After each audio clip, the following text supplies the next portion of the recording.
Betsy. Okay.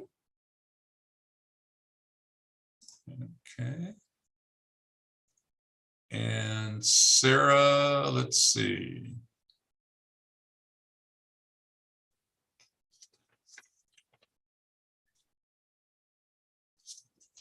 Sarah Chesney, are you going to drop your PowerPoint in now? Yeah, so if you stop sharing, I'll share mine. Here we go. All right. There we go. Excellent. Hey, we're getting there. We're figuring this stuff out.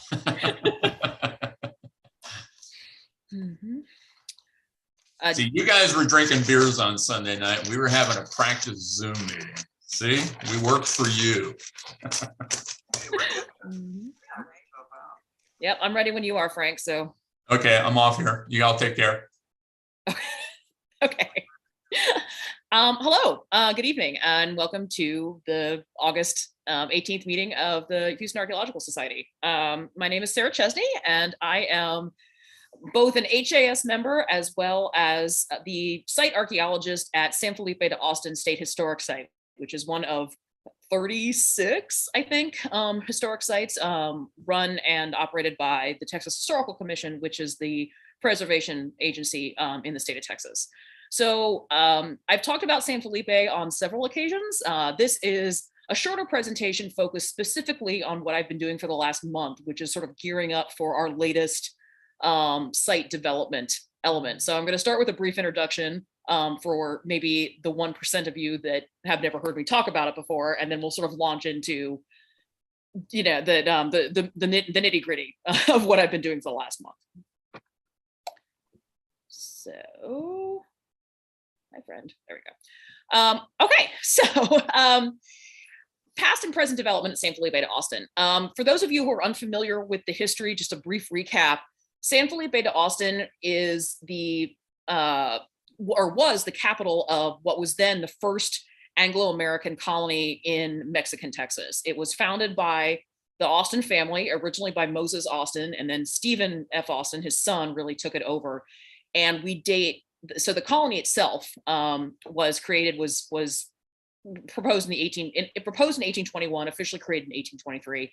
And within this colony, which was huge, it comprised 19 full modern day Texas counties and parts of another 5. So it actually encompasses all or part of 24 modern day Texas counties, which for those of you, if you're looking at a modern day map of Texas, stretches from Houston to the city of Bastrop, going east to west, and significantly, basically almost down to the coast, and then up north several hundred miles as well. So it's a huge area. And when Austin created it, he needed a sort of a major base of operations, right? He needed a capital city for what that was worth, which he created at which became known as San Felipe de Austin, right? The capital city.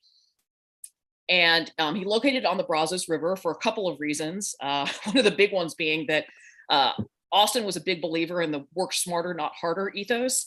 There was a gentleman who was already operating a hand-drawn ferry across the Brazos River, and Austin thought, well, instead of finding someone else to create a ferry and operate it, why don't he he could just hire this guy and pay him as as an employee of the town and have him keep doing what he was doing. So that sort of it was one of the things that that determined where the city itself was located. So as you can see on this map here, it's that we're within a shouting distance of Houston. We're just located just 2 miles north of 10 between Houston and Columbus. I guess we're about an hour's drive outside of Houston, give or take, depending on which way you go and how many wrecks are on 10 currently. But it's a fairly easy, compared to some of the other Texas Revolution sites that really are in the middle of nowhere, we're fairly easy to get to. And that was actually true 180 years ago too. You just had to come your easiest way to get here was probably down the Brazos.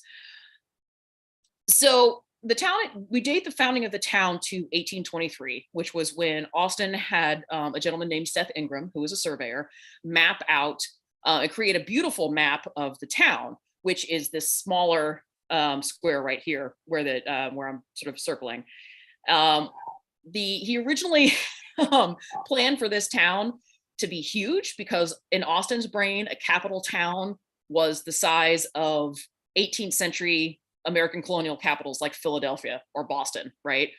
Which sounds like a really good idea, except that nobody is moving to Texas in the 1820s because they want to live in Philadelphia. So they're not moving to Texas because they want to live in a town. They're moving to Texas because the land is very cheap, if not free, and they'll stop in town to take care of business, but then they're going to go settle on their 4,000 acres somewhere else. So the town itself was large in terms of acreage. It was approximately about 21,000 acres in terms of the land that was available, but population-wise, it stayed very small. The population never really hit much over 600 during its 13-year heyday. But because it was the town that was the first sort of Anglo and American-focused town in Mexican Texas and within the Mexican Empire, it became a draw for a lot of the American immigrants to Texas, because this was a place where they could hire translators. It was a place where they could talk to lawyers who had possibly trained in the US, but then understood Mexican law. They could bargain for stuff like that. They could find an English language newspaper. So it became a gathering place. And because of that, it also became both a real and a symbolic location for the conversations that start and then lead to the Texas Revolution. While the Declaration of Texas Independence is actually signed at Washington Brazos, right in March of 1836, the conversations that lead to that document start in San Felipe.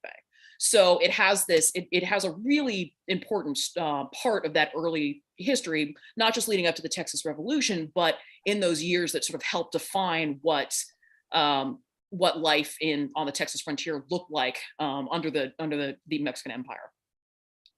So because of that, it has a very interesting history. And then what happens is that San Felipe, for all its interesting and important sort of symbolic history, the town itself actually doesn't survive very long as a historic element. It's burned to the ground in March of 1836, just a few weeks after the fall of the Alamo. So part of the challenge is, how do we tell the story of a town when we no longer have any historic buildings in which to set that, right? How do we tell the story of a town when it's not standing?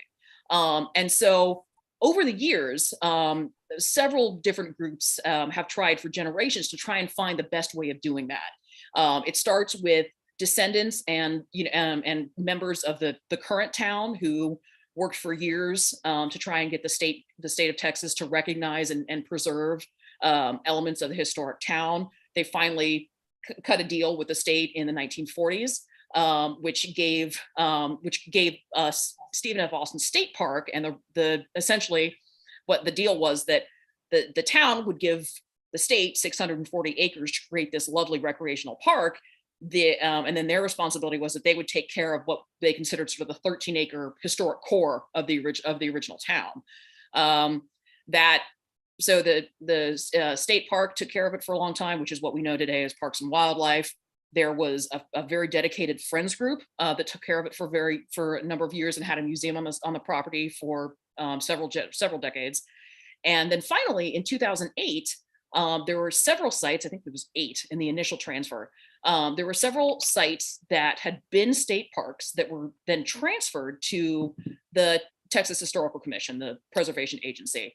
San Felipe was one of them. The idea being that there were some properties that were Parks and Wildlife properties that had a really important historic message, and that the preservation agency, the THC, might be a better place to help manage those. So San Felipe and several others came over. San Felipe was part of that. Since then, we have done several other transfers, and the Texas Historical Commission now controls, I think it's over, I want to say 36 sites, and we've got a couple more coming on in the next legislative session.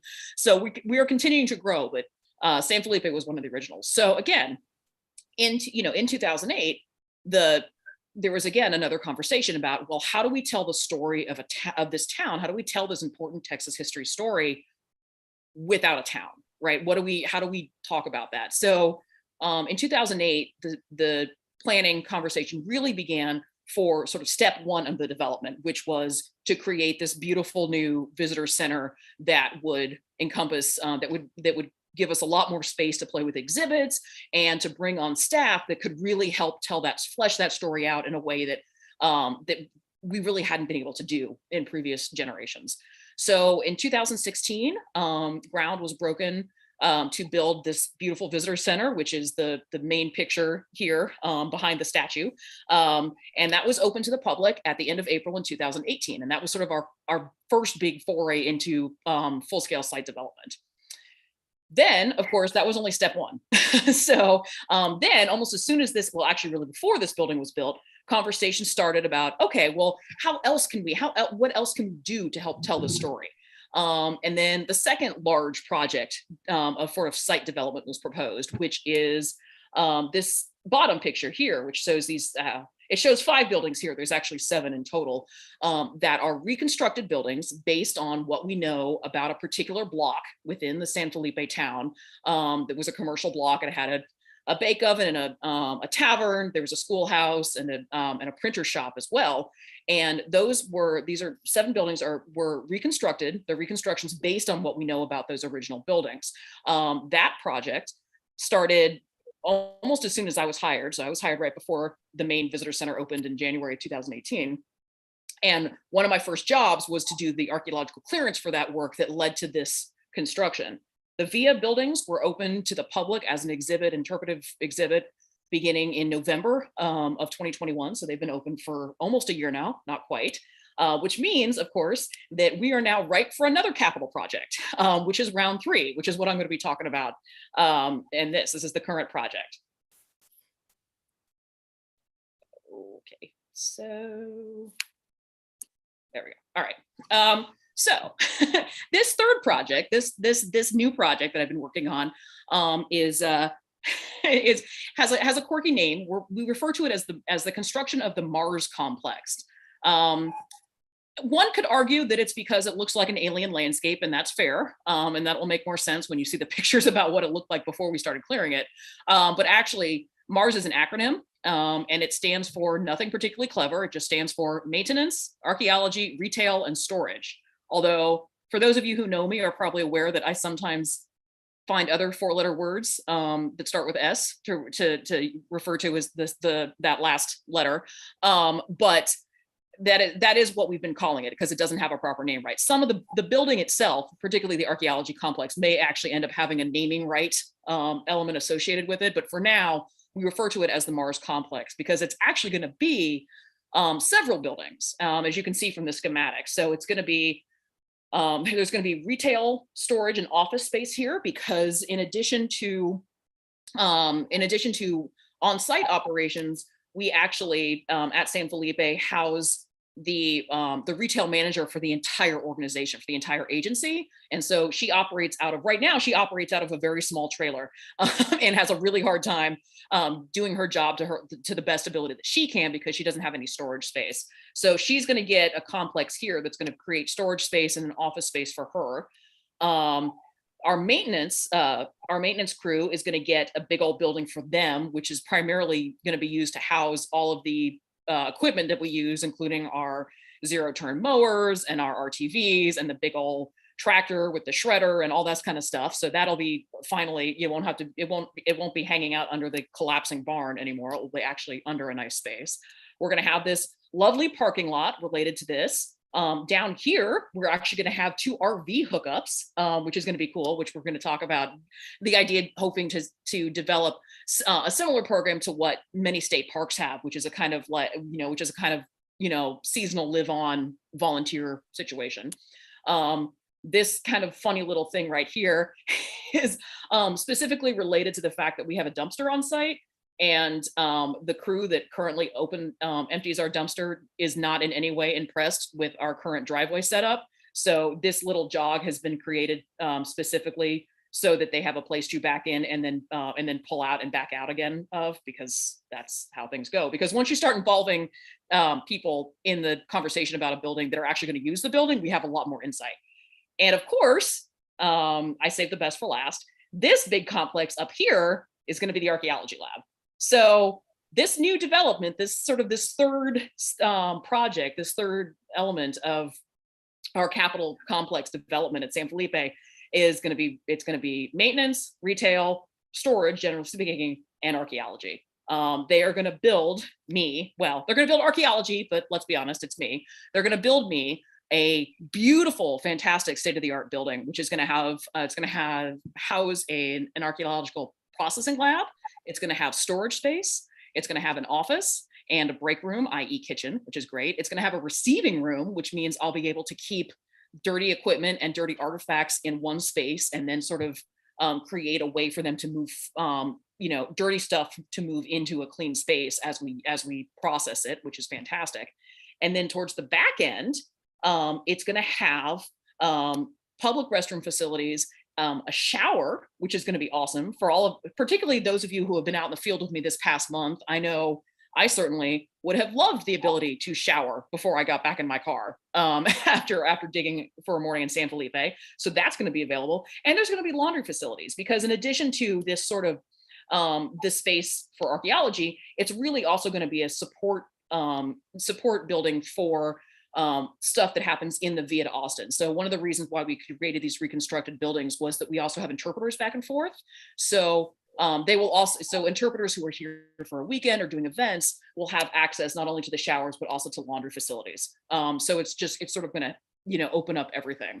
So to orient you in space, this orange box here represents essentially the museum building, the visitor center here. This blue box is more or less the location of the Via de Austin. And this red chunk right here is where this Mars complex is going to go. So you can see it's fairly comparatively large, these other two buildings. It, you know, in total with the creation of a new driveway and the parking lot and everything, and basically we're clearing an area of about 2.5 acres, just under 2.5 acres. And then what will end up happening is that we will probably also create a grout, you know, at least a publicly accessible walking path from the edge of the Via that will lead to the publicly accessible part of the archaeology lab building. So it's going to be pretty fantastic, and it's awesome, and it's super exciting.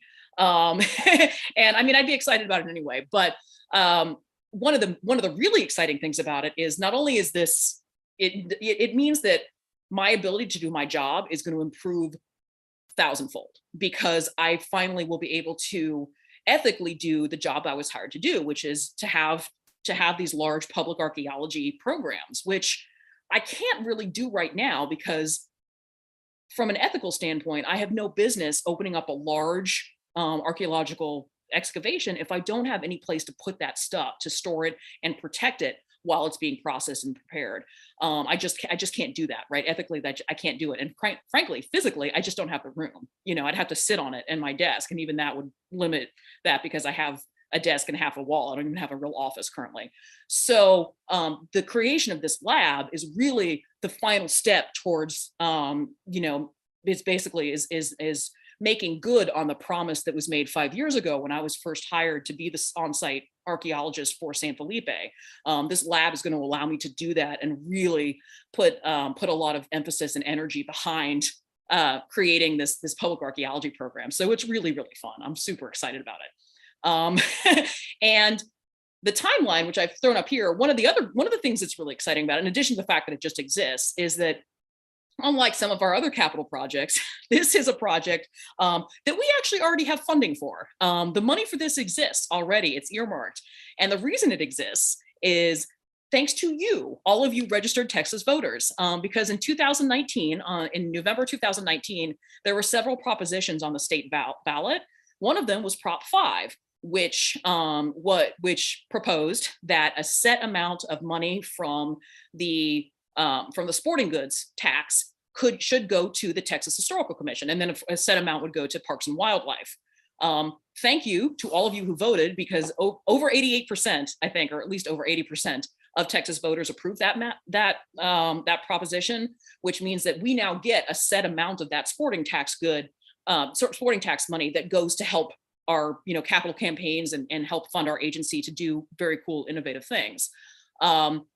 The timing, of course, and in a way ended up being a very interesting windfall, because of course, November 2019 was 4 months before COVID made everything nuts, right? So now, so not only are we going to get more money from the sporting goods tax, but we also then had 2.5 years where everybody was doing things like hunting and fishing and buying boats, because the only real place, good, happy place to be was outside doing that stuff.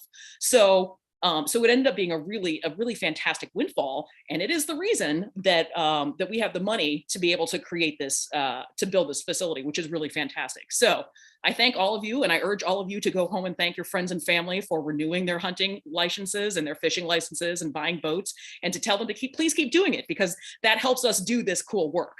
And we are really grateful to be able to have that as a funding source from the state.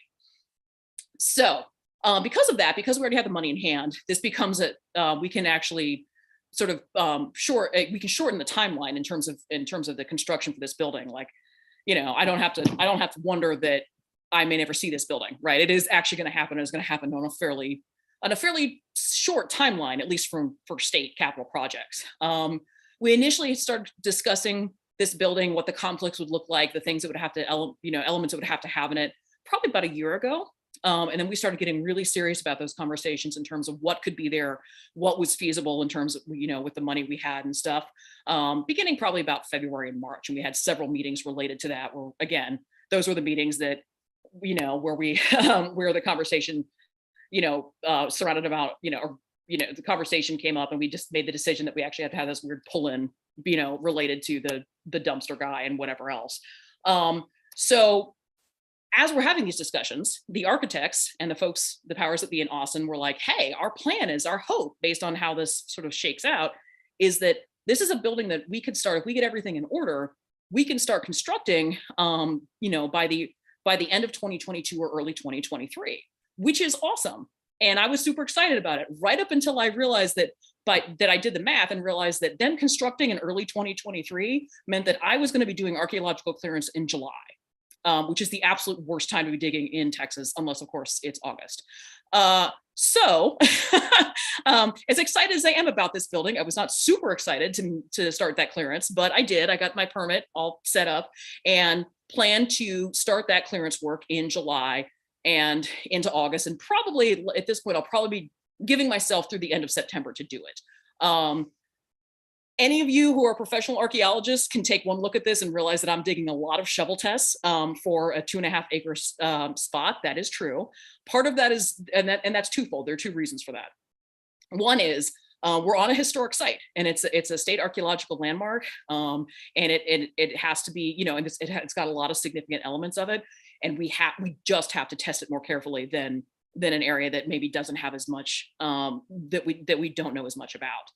The other thing is that while we do know a lot about certain areas of San Felipe, and some of them have been tested quite extensively, the place where we are projecting to put this complex is actually farther east than any other testing has been done on the site. And going back to sort of prior to any archaeology that we're aware of, right? Prior to any actual focused archaeology, so from the last 70 years, because most of the work that was tested, whether it was before, either on private land or during the time of state ownership under the state park, or even under the THC, most of the work was related either to the creation and planning of these two earlier buildings, or to just understanding kind of the main sort of highly occupied area of town, which is really right about here and kind of centers on what's referred to as Commerce Square here. Much of this tract, well, first of all, we didn't own it for a long time. This was sort of part of a subsequent purchase by the state. But a lot of that, even sort of the geophysical work that was done by CEI, Coastal Environmental, that we brought in several years ago, actually has its eastern terminus right around here. So this area, we have archival evidence related to it, but it's no man's land in terms of previous archaeology. So between that and the fact that the site itself is just significant, we're doing a lot more shovel testing than would maybe be strictly necessary from a legal standpoint, but that's okay. That's why we do it. And because I have the luxury of time, i.e. digging in July, I can do that, and I can dig a lot more shovel tests. So that's what we're doing. So the plan currently is that we will, I'll hopefully wrap up my shovel testing, weather permitting, by the end of September, and then start prepping my part of the clearance work to send it to Austin, where they will review the project and make a determination about whether or not it's an okay place to do construction, right? Then my part of the job is done until we actually start construction. And that point, it then is one of the things that's also currently happening is that our sort of request for qualifications and bid related stuff is currently, it's all put together by Austin, and it's currently making its way through the Attorney General's office as they review, because they review all sort of state contracts. And like everybody else, the AG's office is both understaffed and overworked. So there's so we're not entirely sure when we will hear back from them, but hopefully we will hear back from them sometime in September, and hopefully that answer will be sure, you're approved and you can go through. If that happens, then then we can release the bid. We're hoping that we will have be able to award the contract or announce the awarding of the contract by mid-November or Thanksgiving. And if that's the case, then we may still be on track to actually break ground in early 2023. A lot of that will depend on how the conversation, because once we hire a design build firm, the conversation will then be bringing all of us who are going to be using these spaces back to the table, so we can say, actually, I want light fixtures here, and I need this, and I really need you to not run the main water pipe over my archaeological storage section because that's a bad idea. So depending on how long those conversations take, we can start, the construction can start. And because a lot of these buildings are actually going to end up being partially prefab, once we start construction, the completion date is 9 to 12 months from that point, which means that there's a very good chance. So I hope all of you go home and cross your fingers and, send up good vibes to your state and local representatives. There's a very good chance that this time next year, I could be talking to you guys at HAS, and we could be talking about when, the finalization of this project and when we're actually going to have a grand opening. So keep your fingers crossed, because that's our hope, is that maybe by the end of 2023 or early 2024, this building will not only be finished, but actually in use. So that's the exciting stuff, which is all well and good. Now to the nitty gritty, digging the shovel test in July. So the project started, and initially it started actually with heavy machinery, which you can see on the left-hand side of the screen here. It's a little hard to see in this photo. Basically, this is showing you sort of the Google image, the Google Earth image with the kind of a very, just an outline of the schematic for these constructions and how it's laid out on the landscape. So to give you a reference, this is the Via to Austin right here. So essentially, when we build a pathway, it will probably come around this direction or possibly down this direction. But you can see there's an awful lot of heavy greenery and foliage in this area where we were planning to build.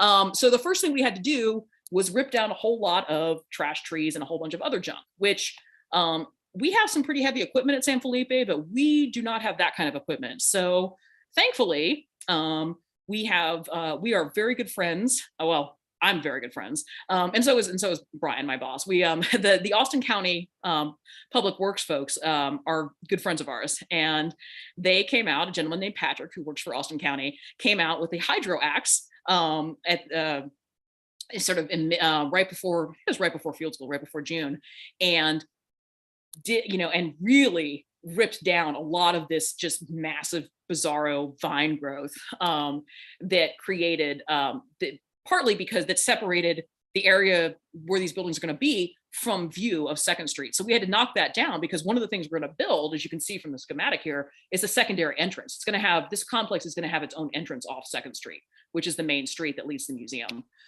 So we had to knock down all this junk, partly so we can see the street, because we need to know where that entrance is, and also because we were going to have to clear all the way around it. And I, for one, my days of doing shovel testing with a machete in one hand are over. I'm too old for that nonsense. So we had the hydro axe and Patrick come out and rip it through, and you can see the progression of that, the creation of a sight line here. That happened in June, and then Scott, our maintenance man, went out with the shredder on the back of the tractor and ripped up a lot of that stuff. And then we went out and mowed. And at that point, it was finally in a space like this photograph down here, where it was actually very clear we were able to lay out, STP lines and transects. which was good. So that's what we started doing. So the first day in the field with crew, laying out transects was Friday, July 8th, 2022. So we've actually, we've only been working on this project for about a month. I am a staff of one. So all of this work gets done by fantastically devoted, incredibly generous volunteers, many of whom are in the audience today. So I hope you all appreciate, well, I certainly appreciate you, and I hope you appreciate the pictures I took. I did my best not to take any of the so-called archaeology butt shots, because I want to see your beautiful faces. So we had a whole bunch of people come out, all ages, from experts to people who are brand new to archaeology. I had folks coming in from Austin to come work with me, including Jim Schmidt up here, who probably actually had a shorter drive than Sandy, who's coming in from Huntsville, or Sue Gross, who's coming in from Lake Jackson, honestly, because it takes just as long to get past the other side of Houston than it does to come in from Austin. We were also joined by Greg Dimmick, who, because this is an area where we haven't had any archaeological testing, it's a great area for him to do some metal detecting, just to get a sense of what it is that we're going to see. Because one of the things we did when we did the research on this property, and one of the reasons we decided to locate the building where it is, or the complex where we decided to locate the complex where we're planning to put it, is because, again, archivally, shows no evidence of any development, any sort of large scale development on these lots. They aren't even owned by anyone until after statehood, until we get into the 1840, 1845, 1848 period of Texas history. So any ownership of them actually postdates the destruction of the town and postdates independent Texas. And when they are owned, there is no evidence that they were ever developed or built on. There is a later 19th and early 20th century house, sort of homestead, that's right here, that's just to the west of this complex. So our thought was there might be some evidence of that occupation spread out here, but there was never any evidence that we could find that anything had been built on these lots where we think we were going to build. Now, as we all know, just because it's not written down doesn't mean it didn't happen. So that's one of the reasons why we go back and test. So far, though, it looks like we're not finding a whole lot, which I know that's boring, but it's a huge win for this project, because if we find very little, then we will have a much easier time talking, getting permission from Austin, from the reviewers, to build here, because it doesn't look like we're going to hurt anything significant. So that's a win. It's boring archaeology from that sense, but it's actually really good in the long run. As you guys are aware, any of you who have been in the field this summer, it has been brutally hot and brutally dry. So punching through some of these holes has been really unpleasant. Ironically, some of them have been mostly full of sand. Go figure. So at least in some areas, if we're not finding anything, we're moving through the soil very quickly, which is about as good as thing you can ask for. So, at the end of the day, right, shovel testing, particularly in an area where you're hoping to not find anything, is not the most exciting element of archaeology. But I have had a fantastic crew who are always in good spirits, who do a fantastic amount of work for, all I can give them is my heartfelt thanks and gratitude, and a lot of water, and occasionally chips and Gatorade. But they have done an amazing amount of work so far. And so I was off for the first 2 weeks of August because I took a vacation and I wanted to get out of Texas. And so basically the last day, I was actually in the field today with a crew, which is great. But essentially everything that's been done up until this morning was done within the first 4 weeks of July. And to give you a sense of where we are right now, we're about halfway through the project. So this is where we stand right now by the numbers. As of this morning, we have cleared 58 shovel test pits. We probably have about 52 to go, give or take, depending on how some of the lines lay out. Almost 350 hours from volunteers, based on how many people have come out and when. including 4 hours of supervisory activity from our resident site cat mascot, who will occasionally come out and tell us that we're doing it wrong. She actually, the first week that we were out there, spent a long time staring down Sandy Rogers. And I'm not sure what that was about, but she really didn't trust Sandy to be taking shovel tests, go figure. She clearly got the wrong end of the stick. But anyway, so mascot occasionally comes out and make sure that we're doing stuff. And then she disappears when it gets too hot because she's not stupid. 34 bags of chips have been consumed. I did not get a count on the Gatorade packets. I should have, but I'll have to make that next time. So far, we have encountered, knock on wood, no dead animals as of yet, but 1 snake, 2 rabbits, and a toad who was hanging out in one of the units that I had wet down the night before. Can't blame him because it was the only water in at least a 50 meter area. So he hung out. And there is a picture of him. Sana, one of our volunteers right here, is holding this poor toad who was like, why would you pull me? Do you mind? Can you just please put me back in the water? Really? Anyway, so we've had some wildlife sightings. Massive amounts of sweat have been produced by this crew. And again, for which I am deeply grateful, and really very little complaining, all things considered. I'm, or maybe I'm just not hearing it, but in any case, deeply, everybody has been out there with a great attitude, and I'm really, really thankful. And as that last bullet point says, only one potentially significant artifact has come up so far. And I stress potentially because it's entirely possible that it isn't. And that particular artifact is this one over here down on the bottom right here, which is, it's a lead seal. And you can make out a couple letters here. It may say COS, right? It's probably part of a logo. It is extremely unlikely is related to General Coast. Nobody gets super excited. But it is a seal of some kind. The thought is that it might actually be a baling seal, right? That would have been put on hay bales to sort of mark them, for market. But the truth is that lead seals are used on a lot of different things, and they are still actually in common use today. They can still be used on water meters. So until I can clean that up and get a sense of it, I don't even really know if it is significant, because it might actually be more modern than we would think. Or it could still be a hay baling seal, but a much more modern one. So it's interesting and unique, and I'll look forward to sort of doing some research on it when I am out of the field. But it's not the thing that's going to keep us from building here. Generally speaking, we're seeing a lot, when we see artifacts, we're seeing a lot of metal artifacts, couple horseshoes, although I've been informed they actually are probably most likely mule shoes. Those are also things I need to clean up. And once they're clean, I will pass them over to our resident horseshoe expert, Charlie Gordy, who can tell me a lot more about what's doing, and maybe even roughly what their date is. A lot of bullets, some modern, some not so modern. A lot of pull tabs, because of course, it was true 180 years ago, and it's still true today, that one of our favorite pastimes as Texans is to go out in the middle of nowhere, drink some beer and shoot stuff. And we find evidence of that from the 1830s, and we find evidence of that from very, fairly modern, which is some of what this bullet, one of these bullets right here is actually fairly modern. So, it was, the more things change, the more things stay the same. We don't, if it's an empty field, we'll go out there, drink some beer and shoot stuff. And we find, both the empty pull tabs as well as the spent bullets from when that happens.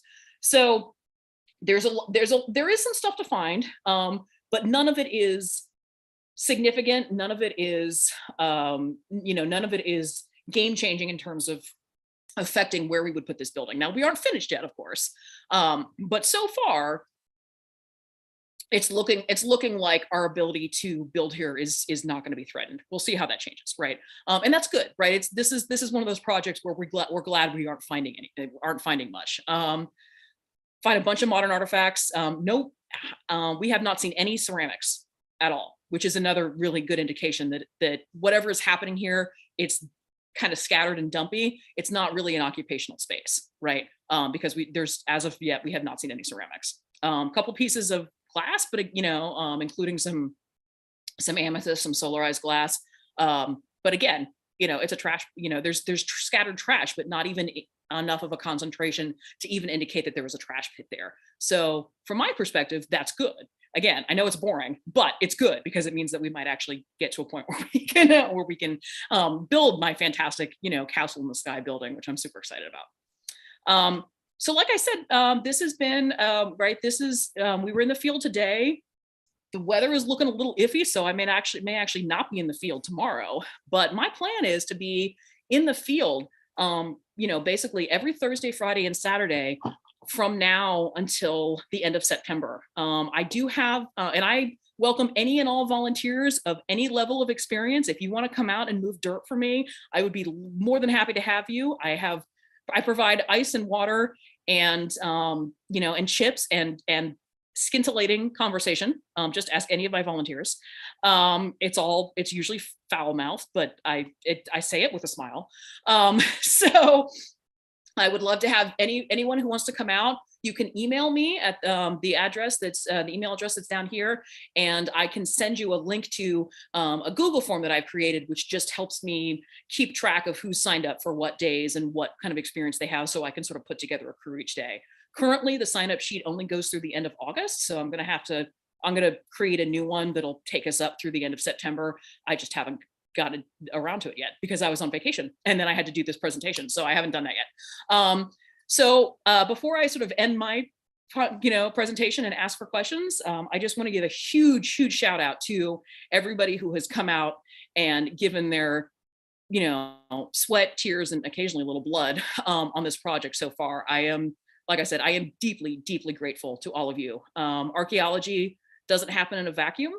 It is collaborative, and it's actually one of my most favorite things about archaeology is that it's collaborative, and because it is truly a team that works together. And I have the people who come out and work for me, a huge number of them who are HAS. You guys are the best in the business. I have worked with paid crew, I've worked with professional crew, I've worked with people all over the place, and I have never had more fun than working with the volunteers I work with out at San Felipe. You guys are fantastic. You're self-selected, and that's a big part of it, but you guys are amazing. And I hope that those of you who have come out before will continue to come out. And I hope that this presentation encourages some of you to also come out. Remember, when this gets done and the project my building gets constructed, I then get to dig fun stuff where we hope to find stuff. I'll put holes where we expect to find a lot of stuff, and it'll be a lot more fun once I have this building constructed. So this is just step one to what's going to be a really fun, exciting future for archaeology at San Felipe de Austin. All right, that's what I got. Thanks, Sarah. That was great, fabulous. Questions from the group regarding the Mars project? Anybody? I'll report that there are no questions on YouTube. Thanks. Thanks, Betsy. Mm-hmm. I'll jump in. And now, when the STPs are done, mm-hmm. when Austin makes their determination and all that, how soon do you think, give me a time frame when you think the building will be completed, roughly? So a lot of it will depend on, it depends on whether or not the AG's office can approve their stuff. So if they release it and approve their stuff by the end of September, then we're hoping that we'll be able to post a bid and approve an award by end of October / early November / Thanksgiving. And then what happens, of course, is that we all lose that. There's that 6-week just loss of time between Thanksgiving and New Year's, where we may be able to have some project meetings, and depending on how those go, we might be able to break ground, end of January, February. Now, if it turns out that we have to have subsequent, a lot of conversations with the design team about where things are going to go in this building, that may take a little long. But the exciting thing, and then I didn't realize this, I just found out this out today, is that once we start construction, because these buildings are sort of prefab, they can go up very quickly. They can go up in 9 months. Yeah, that was going to be my next question, because I know how long the museum took, but then you have a lot of interactive stuff in there, which is different. Right. And the log cabin inside and all that. And we also, because we already have the budget for this project, not only is it firm, which means that may be the first part of that discussion is, okay, no, we really can't put, gold-plated stuff in this thing, like the budget is fixed. That's what it is.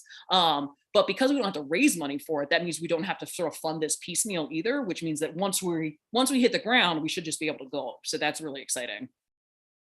So we think what, by the end of 2023, the building will be in place, we hope?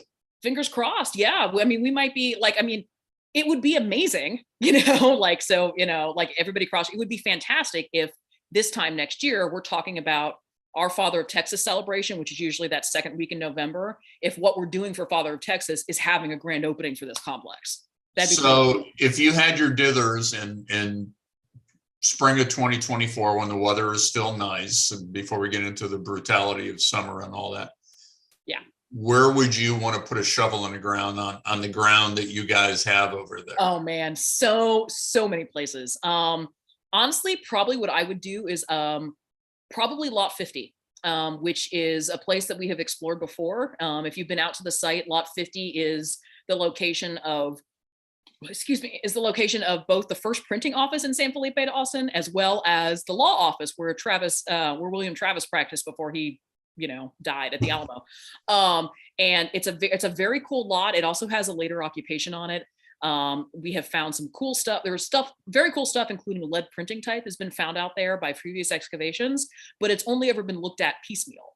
Now that we, once we have a facility, that'd be a great place to do a much larger open area excavation. It also has the advantage of being very close to the museum, which means that visitors can it's very visible if people see it.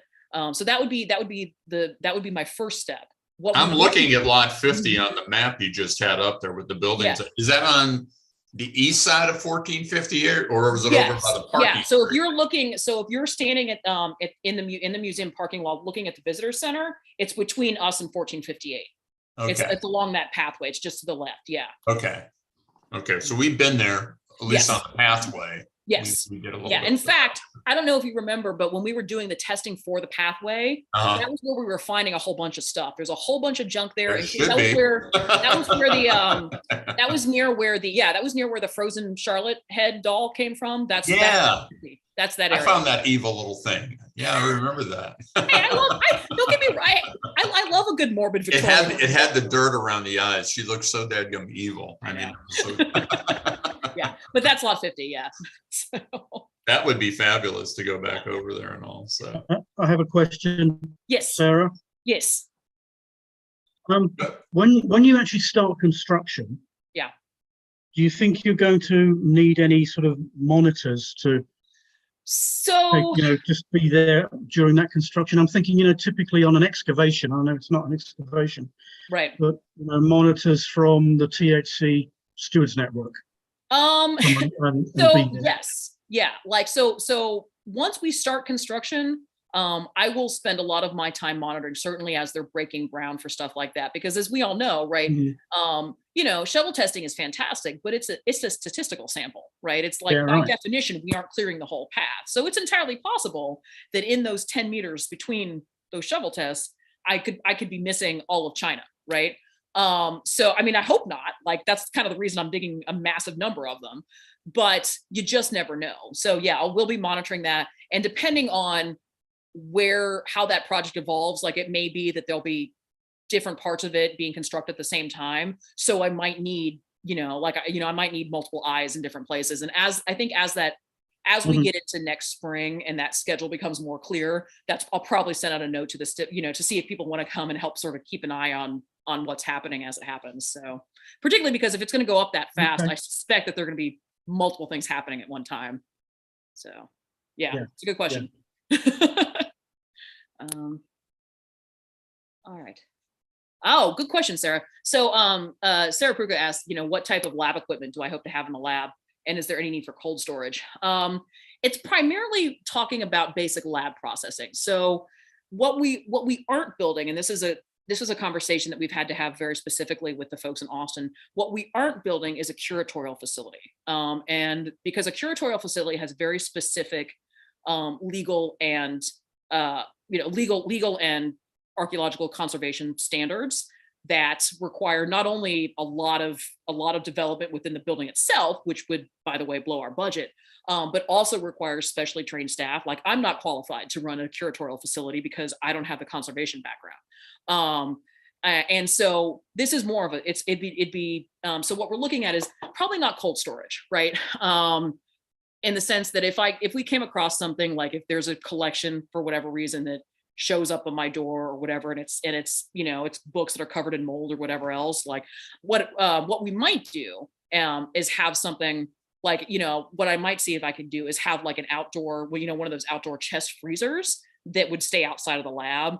But we're not going to be doing any large scale conservation here. And a lot of it would be done case by case basis. So it's a conversation that I would have with our archaeological curator in Austin, Jamie Ross, and she and I would work closely sort of to figure out what needs care, what needs uncare. So related to that, because it's not a curatorial facility, my storage in this building is not going to be massive, right? Once we build this building, it's not going to become the home for every archaeological artifact that's ever been pulled out of San Felipe. Those all still live permanently in Austin in that curatorial facility. But what it will become is a place for me to work, a place for projects that are in process to work on, and if necessary, a place for a temporary loan. So for instance, if a researcher comes by and is like, I need to see all of the blue transfer print that was ever found at San Felipe, blah, blah, blah, then I can say to Jamie in Austin, I need to pull X, Y, and Z collections, and I need them for a 3-year loan. And while on loan, they're going to live in this facility, because it'll meet the requirements for that, but it's not going to meet the requirements for long-term permanent storage. So that's a really good question. So in terms of equipment, mostly what we're talking about is sinks with like sand traps, because we're going to be washing a lot of grit off stuff. HVAC and specific, possibly, like fire suppression stuff, but maybe not sprinklers, because that would not be great. Microscopes, stuff that, a dynalite perhaps, like hopefully maybe like a little photography stuff. A lot of it will depend. Basically, so I'm hoping that in some ways, this building is going to look a lot like the archaeological lab that they just built down at Levi Jordan, if you've ever seen that one. And in fact, I went down there, several of us did, when we were sort of thinking about the things that we want in this building, and took a lot of pictures like that became my sort of like, it's my idea Pinterest board about the things I want in this lab, which are, I want these chairs because they're rolling and they move, and I want counters at this height and this kind of thing. So a lot of it will be that, but then as is typical with spaces like this, I think I know what I want now, and it may be that I won't really have a sense of what I need in that space until I've been in there for 6 months. But it's a good question. Sarah, I have a question. Yeah. So, great overview, by the way. That was wonderful. When you get the lead seal cleaned up, who do you go to identify that? I know a lot of lead seals from Spanish colonial have been found. That's a really good question, and I don't know. Like once I get it to a point that I can look at it, that's when I'm going to start being like texting all my colleagues and being like, "All right, who does this?" Because I don't know, because they're so ubiquitous on historic sites. I mean, they could be related to anything. I mean, they may have fallen off a water meter. So I'm hoping, because I don't as far as I know, there's no publication on lead seals, but there might be. So, yeah, that's not today's problem, Doug, but it's, but that's a really good question. And if you can think of anybody who might be able to answer that question, I'd appreciate it. I might start with Tamara Walters, because they've found some at Presidio. That's that's a neat thing, and it might turn out to be anything, but it could be something cool. But it is kind of cool, and if nothing else, it becomes a cool thing that we can then put on display in that building and talk about the stuff that we found while we were creating it. So, Now, did I hear you correctly? Were the initials on there? You think COS? COS that we can read so far. Now, keep in mind, it hasn't been fully cleaned. And yes, and the reason I said that it's not General COS, right? No. I think it is extremely unlikely that General Cos, in the midst of fighting the Texian army, also brought a whole bunch of random, random hay bales with him that had Did the he seal even on them. come And to then- San Felipe? Was he part of the He group? was at San Felipe. He was at San Felipe. Right. He was not here with hay. And now it's possibly like, yes, it's extremely unlikely. And Greg Dimmick could explain to you exactly why it's extremely unlikely that General Coast would have been in that area and dropped a bailing seal. Mostly because one of the things we know about where the Spanish army was, the Mexican army was when they were there, was farther west. So it's unlikely that he would have been in the area. Now, again, it could be related to that, but it could also be COS. I mean, it could be Marcos. It could be a lot of things. It could be initials, right? Because it's only partially clean, it's hard to see. And it might not even be, it looks like C now, but it could actually be something else. So, All right, let me ask another question here. And again, this is my ignorance showing, but right down the street from you, is that not, what is it, Spanish Camp? Spanish Town. Now, is yes. that Spanish Town? Now, Yes. is that So- because the Mexican army was down there, or that was No. just immigrants? that were So down Spanish Town. So for those of you, just Okay. background to Frank's question, there was an area in the town of San Felipe during when it existed between 1823 and 1836 that was known and actually marked on the map as Spanish Town. And Spanish Town was a neighborhood in the town, and we know that it was considered part of the town because if you met the requirements like landowner and whatever else, you could vote in town elections, right? You had, but it was a neighborhood that was made up primarily of Tejano residents, and the big man of the neighborhood was a man named Jose Mancha, who ran a mule train, basically. We don't know, other than that, we know very little about it. It gets referenced occasionally. William Travis spends a lot of time there bouncing back and forth because Travis likes a good time and he's always looking for entertainment, and apparently that's the place to go. But we know that it is to the east. And when we started doing this project clearance for the Mars complex, we were pretty certain that it was that we were still going to be west of Spanish Town, because we've always been on the assumption, based on what we know, that Spanish Town lives on private property just to the east of where our property line is. It's never been seen archaeologically. We don't know anything. It's, as far as I know, well, I've never seen any archival documents related to it, other than when it comes up sort of in passing in other people's documents. I would love to get access to where we think it is, because my big question is, is Spanish Town, or, as it's called, is it set up the same way that the town is? Like, if I go over there, am I going to see a lot of Mahalica? Like, am I going to see different ceramics? Am I going to see different housing patterns? Like, I really want to get my hands on Spanish Town someday. So if anybody in the local industry is listening and they know, and I don't, and so one of the things, one of the long-term goals of my tenure at San Felipe is to start making those connections with the neighbors, and to seeing, if nothing else, if we could get a team to just walk that property and see if we can get a sense of where it is. Because one of the things that we might find during this clearance is not Spanish Town itself, but we might be able to figure out how people are crossing the land to get to Spanish Town, which could give us something. Like, we may be able to figure out if they're, if I find good lead shot, right, in the sense of like 19th century lead shot, and I can figure out where it's going, I might be able to tell how people are walking to Spanish Town, right? That would be kind of cool. That would be something we didn't know before. So, as Kathleen Kelly said, talking about, Campo Santo and Flower Street coming up through her property. right. There were no roads per se, Right. so much as you were following property lines, but Right. knowing myself from being on a hunting lease, when you're going down a road or a sendero and you get a good rain, all of a sudden you're like a drunken sailor, Yeah, and you and just you're follow them. following the dry spots, and Mhm. all of a sudden you're on somebody's property, then you're on somebody else's. Right. So, And particularly because but Second Street itself. Yeah. How far down off of the main north-south axis did Second Street go? Do we have any idea? Did it go as far as even where your lab is Yes. going to be? Yes, it did. I'm going to share my screen real fast. And I'll show you that. I'll get back to that slide. Let's see. Where is it? Come on. See if I can find it here. So, okay, yeah. So can you all see it? So this is Second Street. Not right? at the moment. I can't. Oh, I'm Not sorry. yet. Okay, let me. Why is it being weird? Okay. Oh, that's because I'm not sharing my screen. Apologies. Okay.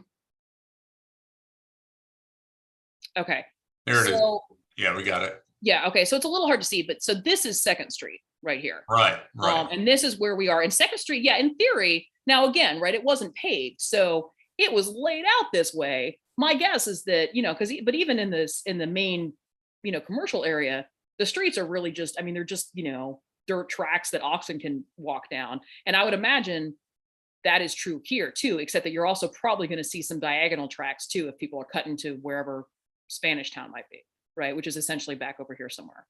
Right. So, Was Spanish Town part of the laid out lots? it is marked on that map, but it is not laid out in lots via the surveyor.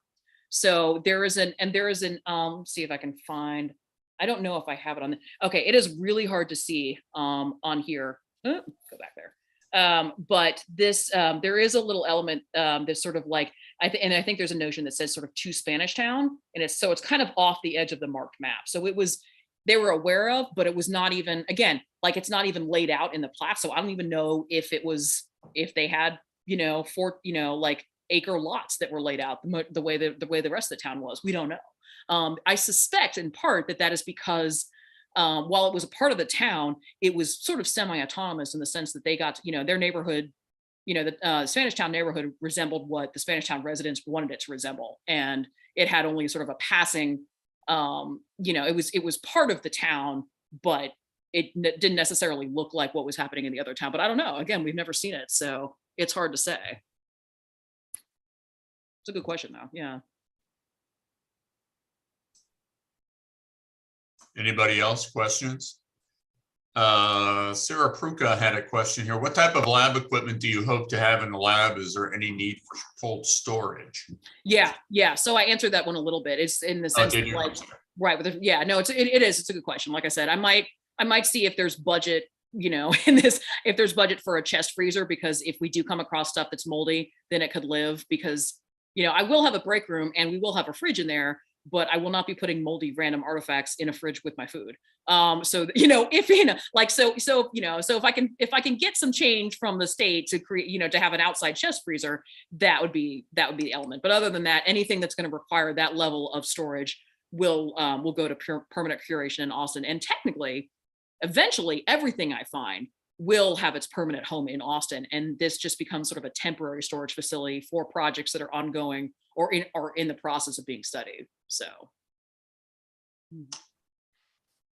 Anybody else?